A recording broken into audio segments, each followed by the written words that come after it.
तो प्रयागराज की बात करते हैं। उमेश पाल हत्याकांड से जुड़ी ये बड़ी खबर है, जहां उमेश पाल के ड्राइवर पर शक गहरा गया है। इस हत्याकांड के दौरान उमेश पाल के साथ मौजूद जो ड्राइवर है उस पर शक क्यों गहराया है? वजह कार में सवार दूसरे गनर को गोली मारने को लेकर शक गहरा गया है। उमेश पाल के साथ कार में मौजूद गनर को किसने गोली मारी? कार में ही मौजूद ड्राइवर को खरोच भी क्यों नहीं आई?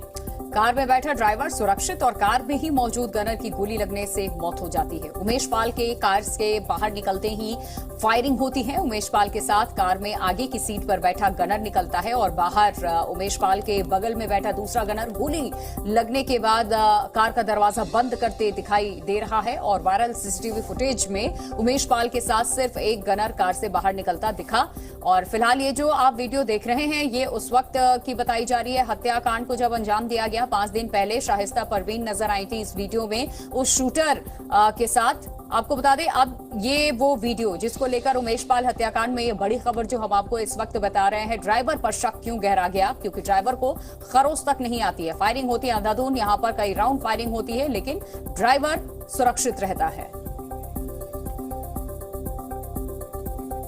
तो उमेश पाल के मर्डर को लेकर इस वक्त के जो 5 बड़े अपडेट हैं वो आपको बताते हैं। पहला बड़ा अपडेट तो यह है कि उमेश पाल के ड्राइवर पर अब शक बहुत गहरा गया है।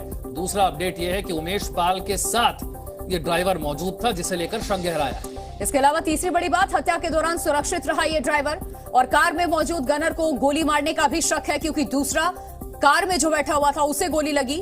ड्राइवर कार से निकलता दिखा ही नहीं। ये शूट आउट सब कुछ हुआ और वो भीतर ही गाड़ी में बैठा रहा। नीतीश और जानकारी के साथ हमारे साथ है। नीतीश, अब ये ड्राइवर को लेकर एक नया सस्पेंस हो गया है।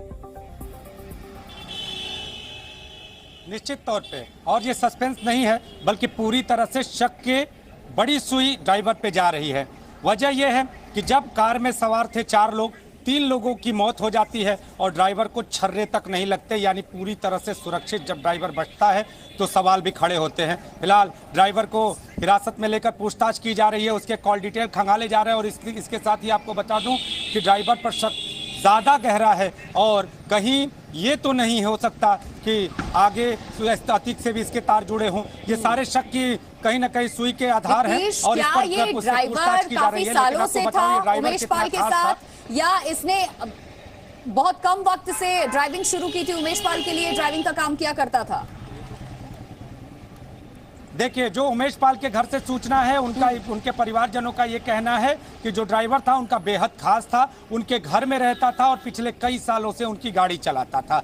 लेकिन जो सूचना सूत्रों के हवाले से है वो ये है कि सालों से गाड़ी जरूर चलाता था, लेकिन अगर बात करें तो हत्या से कुछ ही दिनों पहले उसने छुट्टी से वापस आकर दोबारा ड्राइवरी को जहाँ पे ज्वाइन किया था। अब पुलिस और बात करें एसटीएफ तो इन सूत्रों को खंगालने में लगी हुई है। इन सूत्रों को खंगालने में लगी है कि आखिर इस ड्राइवर का रोल क्या है और ये घायल क्यों नहीं होते। बहुत बहुत शुक्रिया इस जानकारी के लिए। तो प्रयागराज के बहुचर्चित उमेश पाल हत्याकांड में अब हर रोज नए खुलासे हो रहे हैं और साजिश की कड़ियां अतीक अहमद से जुड़ती दिख रही। दरअसल यूपी पुलिस और एसटीएफ की जांच में अब पता चला है कि अतीक अहमद के बेटे असद ने पुलिस को गुमराह करने की कोशिश की। यूपी पुलिस और एसटीएफ की जांच में पुलिस को कई और अहम सबूत मिले हैं। देखिए रिपोर्ट।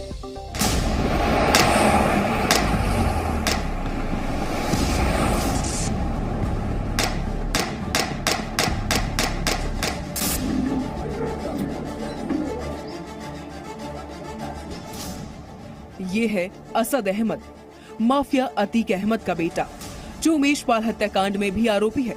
लेकिन उसने पुलिस को पूरे केस में किस तरह गुमराह करने की कोशिश की, उसका पूरा काला चिट्ठा जी न्यूज के पास है। असद की जांच गुमराह करने की कोशिश।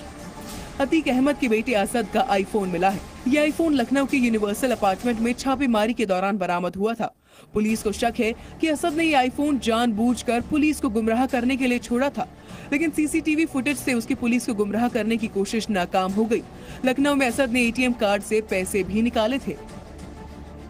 यूपी पुलिस और एसटीएफ को ये सारे सबूत उस दौरान मिले थे जब लखनऊ में अतीक के गुर्गों की तलाश में छापेमारी की गई थी। बताया जा रहा है कि अतीक का बेटा असद 24 फरवरी को लखनऊ आया था और उसने कुछ लोगों से मुलाकात की थी।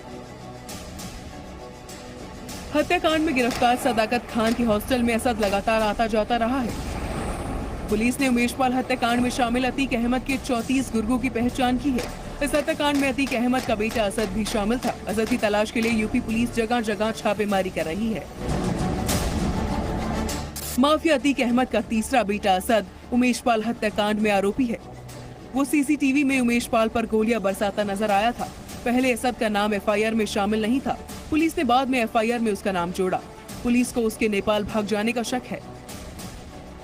यूपी पुलिस और एसटीएफ असद की तलाश में कई जिलों में छापेमारी कर रही है। नेपाल में भी असद की तलाश की जा रही है। जांच टीम ने कई संदिग्धों को भी उठाया है, लेकिन हत्याकांड में शामिल अतीक के बेटे असद समेत कई शूटर्स अब तक पुलिस की पकड़ से बाहर हैं। Bureau report.